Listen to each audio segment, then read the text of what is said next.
Welcome back. Now, the Nigerian government has released details of the investigative reports on acts of terrorism and allied offenses allegedly perpetrated by NNAMDI Kanu, leader of the proscribed separatist group Indigenous People of Biafra (IPOB), and leader of the so-called Yoruba Nation Sunday Adeyemo, popularly known as Sunday Igboho.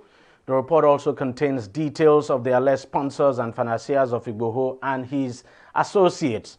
Now, according to the Attorney General of the Federation and Minister of Justice, Abubakar Malami, Kanu instigated IPOB members now through his online radio station, Radio Biafra, to launch some of the violent attacks witnessed during the NSAS protest last year, which led to the death of over 100 security personnel and destruction of various government and private property, especially in the southeast and Lagos.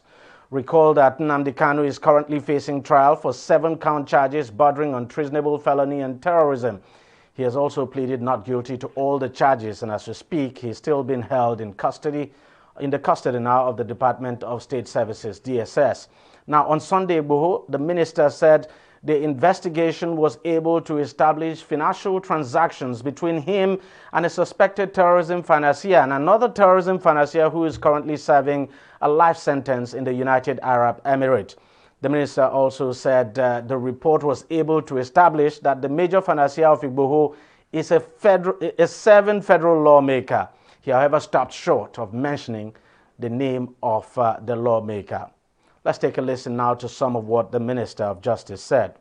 Acting on the instigating directives of NNAMDI Kanu, IPOB members and NSAS protesters attacked and killed many security agents, destroyed several public and private properties, including police stations, public transport buses, and other facilities across the country.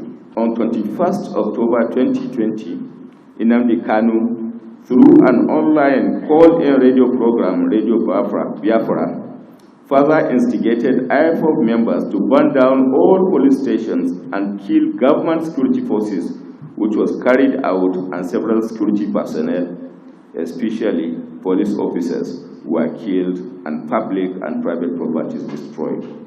As a consequence of NNAMDI Kanu's broadcast, there were 19 attacks on INEC facilities, 164 police stations and formations, including police headquarters Owerri, Imo State, were attacked by IPOB. There were several IPOB ESN attacks and destruction of public and private properties during the NSAS and Biafra agitations across the country, especially in the southeast and south-south regions.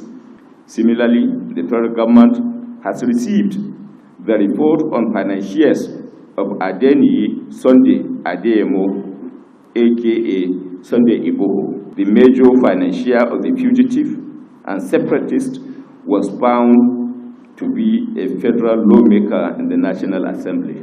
Investigations revealed that Adhesion International Concept Limited, belonging to Igboho, transferred the sum of 12,750,000 to Abbal Bako and Sons. It might be recalled that Abbal Bako and Sons and its promoter, Abdullahi Umar Usman, are suspects in the ongoing joint terrorism financing investigation. Abdullahi Umar is by way of financial transactions also connected to Suraju Abubakar Muhammad, who was sentenced, for your information, to life imprisonment in United Arab Emirates on charges of financing terrorism, Boko Haram. This report shows the nexus between separatist agitation, terrorism financing, and disruption of peace in the country. Well, joining me now to discuss this further is Dennis AMACHREE, who is a security consultant and the former director of the Department of State Services, DSS. He joins us via Skype. Thank you very much for joining us on the show. First off, you've heard what the Minister of Justice said about that investigation that was carried out for several months. What's your take after reading what the minister, of course, after listening to what the minister said? I think that my own reservation about it is that he would have allowed it to wait for the courts, because then, even the attorneys of the accused persons will be, taken up on it. But anyway, it's good too, because at least they also know where the government is coming from, and then they can prepare their own defense. But all the same, for 6 different agencies of government to get together and then come up with this report means a lot of, including the NIA and then the DSS. Yes. It means that a lot of information has been gathered. And of course, the public has a right to know what is going on right now about these people that were arrested awaiting court trials. Why, for instance, would the minister stop short of mentioning the name of that lawmaker? Because that's one name everybody has been waiting to find out who the person is. But would you understand why, for instance, it would not be appropriate to reveal the name of such an individual at this time? Yeah, because the case is still sub judice. It's in court. The case is in court. So that will happen when the court, because if they start mentioning everything, all their findings, then you discover that when they go to court, it's going to be very funny. But when the court case comes up, I think people are going to see or hear about this particular person or others that are involved in this issue. Now, in your own opinion as a security consultant, how does this, tell us how this actually would help in the fight against the current security challenges we're experiencing in this country? One thing is that we have these particular 2 cases are cases that involve regional agitations, people trying to secede from the federation, and although there are many people on the borderline, some people are saying, oh yeah, I think we want our own Biafra, or we want our own Oduduwa Republic, and then of course others are saying, no, we want one Nigeria. So with this case coming up and with the facts that we're getting right now, I think it's going to be very, very clear that these people were not doing some of these things out of their own selfish interest. They were doing it out of their own selfish interest. Yeah, because I was just going to say, what, for instance, you would have to say, looking at what the minister said about Sunday Igboho and the alleged connection there between him and someone who has been sentenced to life imprisonment in the United Arab Emirates for terrorism sponsorship, and another one here in Nigeria who's been held as a suspect now for financing terrorism in this country.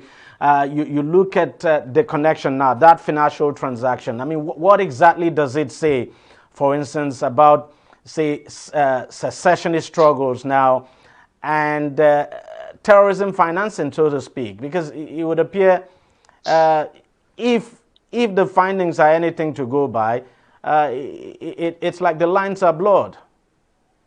In any case of either agitations or terrorism itself, you will find out that usually there are faceless people that will sponsor it, because there are many, many people all over the world who are sympathetic.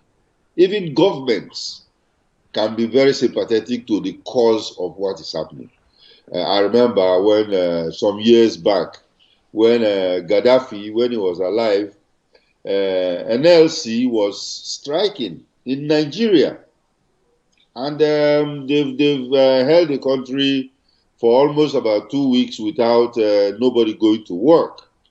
And Gaddafi, tried to send a lot of money to them to continue the strike, so that with that money they can, sustain the tempo.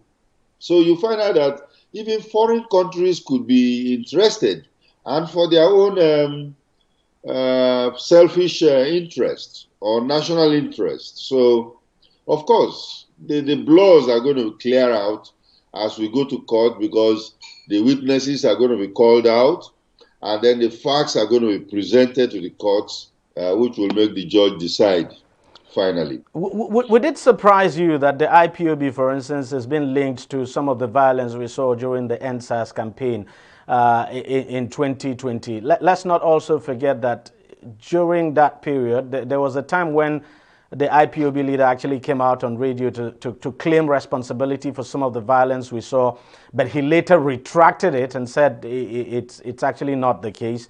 But are you surprised now that this report is linking the IPOB now to some of the violence we saw in Lagos, even linking the IPOB to the attack on the palace of the traditional ruler here in Lagos?